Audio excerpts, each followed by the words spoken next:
नमस्कार दोस्तों, स्वागत है आपका हिंदी नॉलेज शो में। तो दोस्तों, देखकर दुख होता है कि कई लोग भारत के प्रति आज भी एक संकीर्ण सोच रखते हैं।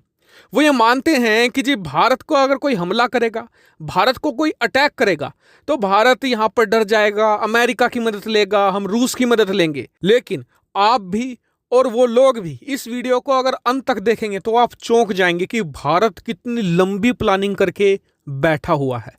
चलिए मैं आपको शुरू से सब बात बताता हूं। दरअसल हुआ कुछ ऐसा कि अब से एक दो दिन पहले भारत के एक बहुत ही बड़े डिप्लोमेट हैं, कई देशों में भारत के राजनयिक भी रह चुके हैं। तो उन्होंने क्या कहा? उन्होंने कहा कि जी आने वाले समय में अमेरिका पूरी तरीके से अफगानिस्तान से निकल रहा है, ऐसे में तालिबान मजबूत होगा अफगानिस्तान में, और हो सकता है कि वो टेररिज्म भी अपने चारों तरफ फैलाए, इसमें भारत भी इसका शिकार हो सकता है। तो अमेरिका ने प्लानिंग ये करी है कि अमेरिका हवाई हमले जारी रखा करेगा अफगानिस्तान के ऊपर। लेकिन कहाँ से? क्योंकि पाकिस्तान ने तो साफ मना कर दिया है कि जी हम अमेरिका को अपनी ज़मीन प्रोवाइड नहीं कराएंगे, क्योंकि फिर जो तालिबान है ये हमें अटैक करता है। ऐसे में अमेरिका भारत से बेस मांगेगा और भारत उसे प्रोवाइड करा देगा। फिर अमेरिकी लड़ाकू विमान भारत से उड़ान भरा करेंगे और पाकिस्तान के ऊपर से उड़ के अफगानिस्तान में बॉम्बिंग किया करा करेंगे। और भारत इसकी मंजूरी इसलिए देगा क्योंकि जी अगर तालिबान ज्यादा मजबूत हो गया तो ये भारत पर भी अटैक करेंगे। और भारत में भी जो बड़े बड़े विशेषज्ञ हैं ना, उन्होंने इससे एग्री करना शुरू कर दिया कि जी भारत की तो मजबूरी होगी, भारत को तो अमेरिका की सेना को अपनी जमीन पर उतारना ही पड़ेगा।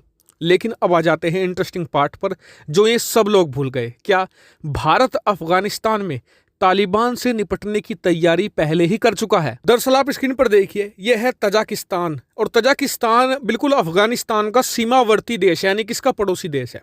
और जो अफगानिस्तान और तजाकिस्तान की सीमा है, वहीं पर एक छोटा सा कस्बा है जिसका नाम है फरखोर। और जो ये फरखोर है ना, यहाँ पर स्थित है भारतीय वायुसेना का एयरबेस। अब आप मुझे बताइए, कल को तालिबान भारत को अटैक करता है, भारत के कश्मीर में कुछ करवाता है, तो भारत यहाँ पर अमेरिकी वायुसेना को कहेगा कि जी आप हमारे देश में आइए, यहाँ से उड़ान भरिए और तालिबान के ऊपर अटैक करिए? या फिर भारत जो फरखोर में हमने अपना एयरबेस बना के रखा है, वहां से हम डायरेक्टली खुद अपनी वायुसेना के जरिए अटैक करेंगे? तो कौन सा ऑप्शन भारत लेगा? सबको पता है दूसरा ऑप्शन। भारत फरखोर से अपने लड़ाकू विमानों की उड़ान भरवाएगा और तालिबान की बैंड बजाएगा। ये इजी ऑप्शन भी है, भारतीय वायुसेना को अफगानिस्तान की जमीन पर नहीं उतरना, कोई दिक्कत नहीं, लड़ाकू विमान ऊपर से जाएंगे, बॉम्ब गिराएंगे, वापस आ जाएंगे। ये बेस्ट ऑप्शन है। और इससे जो तालिबान है वो डर के भी रहेगा कि जी अगर हमने भारत को टच भी किया ना, तो भारत हमें शांति से जीने नहीं देगा।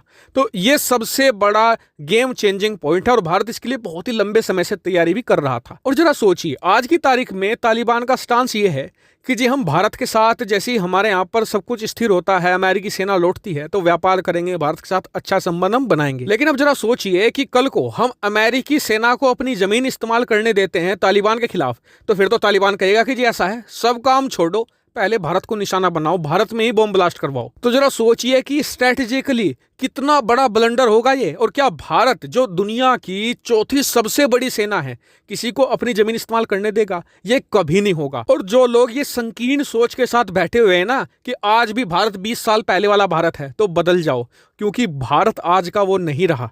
भारत अपनी 10, 20, 30 साल की प्लानिंग लेकर चल रहा है। जहां पर भी भारत के खिलाफ कोई भी थ्रेट है, भारत पहले ही उसका इंतजाम कर चुका है। भारत को ना तो किसी की मदद की जरूरत है, ना ही किसी की सहायता की जरूरत है। उल्टा भारत दूसरे देशों की मदद कर सकता है। आपका क्या मानना है इस पर? कमेंट करके जरूर बताएगा। साथ ही वीडियो को शेयर कीजिएगा और चैनल को सब्सक्राइब करना बिल्कुल भूलेगा। Thank you for watching video.